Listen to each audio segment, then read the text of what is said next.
Hello friends, welcome to star online channel. இன்றைக்கி நம்ம இந்த வீடியோவில் எதை பற்றி பார்க்க போகிறோம்னு பார்த்தீங்கன்னா, எஸ்பிஐ பேங்க்கோட மொபைல் பேங்கிங் அப்ளிகேஷனான யோனோ எஸ்பி அப்ளிகேஷனில் எப்படி வந்து mutual fund investment, SIP investment எப்படி பண்ணுறது அப்படிங்கிறதுக்கு ஆல்ரெடி நம்ம வீடியோ போட்டிருந்தோம். ஸோ அந்த வீடியோட கமெண்ட் செக்ஷனில் நிறைய பேர் வந்து, நான் இப்போது யோனோ எஸ்பி அப்ளிகேஷனில் மியூச்சுவல் ஃபண்ட் இன்வெஸ்ட்மெண்ட் வச்சுருக்கேன் அப்படின்னா, அதை என்னோட விருப்பப்பட்ட டைமில் எப்படி வந்து ரெடீம் பண்ணி எடுக்கிறது, அதை விட்ரா பண்ணி எடுக்கிறது எப்படி அப்படின்ட்டு தெளிவான ஒரு வீடியோ போடுங்க அப்படின்னு கேட்டிருந்தீங்க. ஸோ இந்த வீடியோவில் அதை பற்றி தான் பார்க்க போகிறோம். நீங்கள் யோனோ எஸ்பி அப்ளிகேஷனில் mutual fund investment, SIP investment வச்சுருக்கீங்க அப்படின்னா, அதை எந்த டைமில் வேணாலும் நீங்கள் எப்படி வந்து விட்ராவல் பண்ணி எடுக்கிறது அப்படிங்கிற லைவ் டெமோவாக இந்த வீடியோவில் நம்ம பார்த்துடலாம். ஸோ இது வீடியோ எண்ட் வரைக்கும் பாருங்கள். ஏன் அப்படின்னு பார்த்தீங்கன்னா, நீங்கள் உங்களோட யோனோ எஸ்பி அப்ளிகேஷனில் எஸ்ஐபி இன்வெஸ்ட்மெண்ட் வச்சுருக்கீங்க அப்படின்னா, ஜஸ்ட் நீங்கள் அதை விட்ரா பண்ணால் மட்டும் போதாது.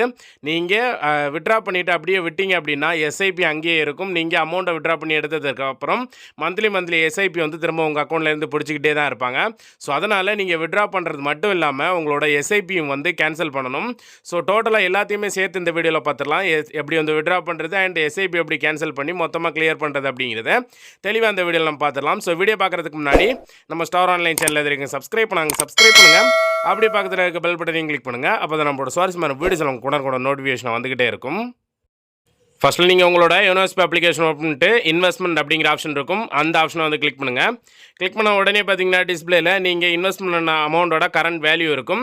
ஸோ அதில் வந்து ஜஸ்ட் ஒரு கிளிக் பண்ணுங்கள். கிளிக் பண்ண உடனே வந்து உங்களோட போர்ட்ஃபோலியோ டீட்டெயில்ஸ் எல்லாம் இருக்கும். கரண்ட் வேல்யூ என்னென்ன ஃபண்டில் நீங்கள் இன்வெஸ்ட்மெண்ட் பண்ணியிருக்கீங்க அப்படிங்கிற டீட்டெயில் எல்லாமே இருக்கும். கீழே பாருங்கள், நான் எஸ்பிஐ நிஃப்டி இண்டெக்ஸ் ஃபண்ட் அதில் ஒரே ஒரு ஃபண்டு மட்டும் தான் வச்சுருக்கேன். ஸோ ஒன்று தான் வந்து ஷோ ஆகுது.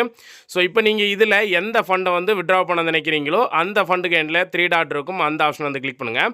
கிளிக் பண்ண உடனே கீழே பார்த்தீங்கன்னா ரெடீம் நவ் அப்படிங்கிற ஆப்ஷன் இருக்கும்.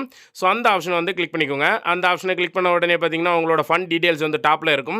ஸோ கீழே பார்த்தீங்கன்னா அமௌண்ட் டு ரெடீம், அதாவது எவ்வளோ அமௌண்ட் வந்து நீங்கள் ரெடீம் பண்ண போகிறீங்க அப்படிங்கிறத வந்து கொடுக்கணும். ஸோ அதில் வந்து அமௌண்ட் டு ரெடீம் அப்படின்னு இருக்க இடத்துல நீங்கள் அதை மாற்றி யூனிட்டுக்கு மாற்றிக்கலாம். ஸோ இத்தனை யூனிட்ஸ் எனக்கு விற்கணும் அப்படின்னாலும் விற்றுக்கலாம். இல்லைனா வந்து அமௌண்ட்னா அமௌண்ட் கொடுத்துக்கலாம். எல்லாம் டோட்டலாக வந்து நீங்கள் விட்ரா பண்ணணும் அப்படின்னா ஆல் யூனிட்ஸ் அப்படிங்கிற கிளிக் பண்ணிட்டீங்கன்னா எல்லாமே வந்து டோட்டலாக வந்து விட்ராவல் ஆயிரும். ஸோ இது வந்து இப்போ உங்களுக்கு ஏற்ற மாதிரி செலக்ட் பண்ணிக்கோங்க. பாதி எடுக்குன்னா பாதி, இல்லைனா வந்து ஃபுல்லானா இந்த மாதிரி ஆல் யூனிட்ஸ் கொடுத்துக்கோங்க. கொடுத்துட்டு ப்ரொசீட் அப்படின்னு இருக்கும். அந்த ப்ரொசீட் பட்டனை வந்து கிளிக் பண்ணிக்கோங்க. நீங்கள் ப்ரொசீட் பட்டனை வந்து கிளிக் பண்ண உடனே பார்த்தீங்கன்னா உங்களோட ஃபண்ட் டீட்டெயில்ஸ் வந்து இருக்கும். அதுக்கு மேலே வந்து உங்களோட எவ்வளோ யூனிட்ஸ் விற்க போகிறீங்க, எந்த டேட்டு, உங்களோட அக்கௌண்ட் நம்பர் எல்லா டீட்டெயிலும் இருக்கும். அதுக்கு கீழே பார்த்தீங்கன்னா ஒரு டேர்ம்ஸ் அண்ட் கண்டிஷன் இருக்கும். I have read to the terms and condition அப்படின்ட்டு இருக்கும். அதுக்கு பக்கத்தில் ஒரு பாக்ஸ் இருக்கும். அதில் ஒரு கிளிக் பண்ணிவிட்டு கீழே கன்ஃபார்ம் அப்படின்ட்டு இருக்கும். அந்த கன்ஃபார்ம் பட்டனை வந்து கிளிக் பண்ணிக்கோங்க. நீங்கள் கன்ஃபார்ம் பட்டனை கிளிக் பண்ணதும் நீங்கள் பேங்க் அக்கௌண்ட்டில் எந்த மொபைல் நம்பர் கொடுத்துருக்கீங்களோ அந்த மொபைல் நம்பருக்கு ஒரு ஓடிபி வரும். ஓடிபி எடுத்து என்டர் பண்ணிடுங்க. ஓடிபி என்டர் பண்ணதுக்கப்புறம் கீழே சப்மிட் அப்படின்ட்டு இருக்கும். நெக்ஸ்ட் அப்படின்ட்டு இருக்கும். நெக்ஸ்ட் பட்டனை வந்து கிளிக் பண்ணிக்கோங்க. கிளிக் பண்ணதும் அவ்வளோதாங்க, நமக்கு இப்போ வந்து சக்ஸஸ்ஃபுல் அப்படின்ட்டு வந்துச்சு. நம்ம இப்போ வந்து நம்மளோட அமௌண்ட் வந்து விட்ராவல் பண்ணிட்டோம். ஸோ இதில் இருந்து ஒரு 3 or 4 ஒர்க்கிங் டேஸில் உங்கள் அமௌண்ட் வந்து உங்கள் அக்கௌண்ட்டில் வந்து கிரெடிட் ஆயிரும். ஸோ இப்போ வந்து நம்ம விட்ராவல் பண்ணிட்டோம். பட் நம்ம இதோட விட்டோம் அப்படின்னா நம்மளோட எஸ்ஐபி மந்த்லி திரும்ப பிடிச்சிக்கிட்டு தான் இருப்பாங்க. ஸோ அதுக்கு நீங்கள் பண்ண வேண்டியது எஸ்ஐபி வந்து நெக்ஸ்ட் வந்து கேன்சல் பண்ணணும். அப்போ தான் வந்து டோட்டலாக எல்லாமே கிளியர் ஆகும். ஸோ இதுக்கு நீங்கள் பண்ண வேண்டியது பார்த்தீங்கன்னா பேக் வந்துடுங்க. பேக் வந்துட்டிங்கன்னா உங்களோட போர்ட்ஃபோலியோ டீட்டெயில்ஸ் வந்து இந்த இடத்துல இருக்கும். இது கீழே மேனேஜ் ஃபண்ட்ஸ் அப்படிங்கிற ஆப்ஷன் இருக்கும். அந்த ஆப்ஷனை கிளிக் பண்ணிங்கன்னா இதில் பாருங்கள் கேன்சல் சிஸ்டமேட்டிக் பிளான் அப்படிங்கிற ஆப்ஷன் இருக்கும். ஸோ அந்த ஆப்ஷனை தான் நம்ம இப்போ செலக்ட் பண்ணணும். ஸோ அந்த ஆப்ஷனை செலக்ட் பண்ணுங்கள். செலக்ட் பண்ண உடனே பார்த்தீங்கன்னா உங்களோட ஃபண்ட் எல்லாமே இதில் காட்டும். ஸோ நான் ஒரு ஃபண்டு தான் வச்சுருக்கேன். ஸோ இந்த ஃபண்டுக்கு தான் எஸ்ஐபி கேன்சல் பண்ண போகிறேன். அந்த ஃபண்டை செலக்ட் பண்ணிட்டு ப்ரொசீட் அப்படிங்கிறத வந்து கிளிக் பண்ணணும்.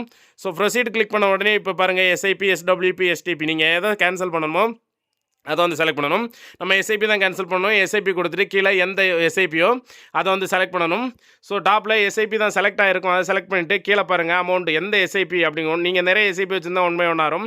நான் ஒன்று தான் வச்சுருக்கேன். அதை செலக்ட் பண்ணிக்கிட்டேன். செலக்ட் பண்ணதுக்கப்புறம் கன்ஃபார்ம் அப்படிங்கிறத வந்து கிளிக் பண்ண உடனே பார்த்தீங்கன்னா are you sure want cancel this SIP அப்படின்னு கேட்கும். எஸ் வந்து கிளிக் பண்ணிடுங்க. கிளிக் பண்ணதும் திரும்ப உங்களோட ரெஜிஸ்டர்ட் மொபைல் நம்பருக்கு ஒரு ஓடிபி வரும். ஓடிபி எடுத்து என்டர் பண்ணிடுங்க. ஓடிபி என்டர் பண்ணிவிட்டு கீழே நெக்ஸ்ட் இருக்கும். அந்த நெக்ஸ்ட் பட்டனை வந்து கிளிக் பண்ணிக்கோங்க. நீங்கள் ஓடிபி என்டர் பண்ணிவிட்டு கீழே நெக்ஸ்ட் இருக்கும். அந்த நெக்ஸ்ட் பட்டனோட அந்த கிளிக் பண்ண உடனே பார்த்தீங்கன்னா வித்தின் செகண்ட்லேயே வந்து இந்த எஸ்ஐபி வந்து கேன்சல் ஆயிரும். கேன்சல்டு அப்படிங்கிறது வந்துடும். ஸோ இனிமேல் பார்த்தீங்கன்னா உங்களுக்கு எந்த ஒரு எஸ்ஐபியும் உங்கள் அக்கௌண்ட்டில் இருந்து பிடிக்க மாட்டாங்க. இப்போ நம்ம கிளியராக வந்து நம்மளோட அக்கௌண்ட் அந்த மியூச்சுவல் ஃபண்ட் இன்வெஸ்ட்மெண்ட் வச்சுருந்தா அதை எப்படி வந்து விட்ராவல் பண்ணி எடுக்கிறது, அந்த எஸ்ஐபி எப்படி வந்து கேன்சல் பண்ணுறது அப்படிங்கிறது தெளிவாக ஃபுல்லாக பார்த்தோம். ஸோ இதில் வேறு ஏதாவது டவுட் இருக்குது அப்படின்னு கீழே கமெண்ட் செக்ஷனில் கேளுங்க. ஸோ இதில் முக்கியமான விஷயம், கண்டிப்பாக நீங்கள் எஸ்ஐபி கேன்சல் பண்ணி ஆகணும். நான் முதல்ல சொன்ன மாதிரி உங்களுக்கு நீங்கள் கேன்சல் பண்ணலை அப்படின்னா திரும்பவும் உங்களுக்கு அது கண்டினியூ ஆகிட்டு ஆகிட்டே இருக்கும். நீங்கள் ஏற்கனவே இருந்த அமௌண்ட்டை மட்டும் தான் விட்ராவல் பண்ணி எடுப்பீங்க. ஸோ இதில் வேறு ஏதாவது டவுட் இருக்குது அப்படின்னு கீழே கமெண்ட் செக்ஷனில் கேளுங்க. இந்த வீடியோ பிடிச்சிருந்தா லைக் பண்ணுங்கள், ஷேர் பண்ணி கமெண்ட் பண்ணுங்கள். மறக்காம நம்ம ஸ்டார் ஆன்லைன் சேனலை சப்ஸ்கிரைப் பண்ணுங்கள். மீண்டும் இந்த மாதிரி ஒரு நல்ல இன்ஃபர்மேஷனோட நான் உங்களை சந்திக்கிறேன். அது வரைக்கும் உங்களது விடைபெறுவது உங்கள் ரெமோ. தேங்க்யூ.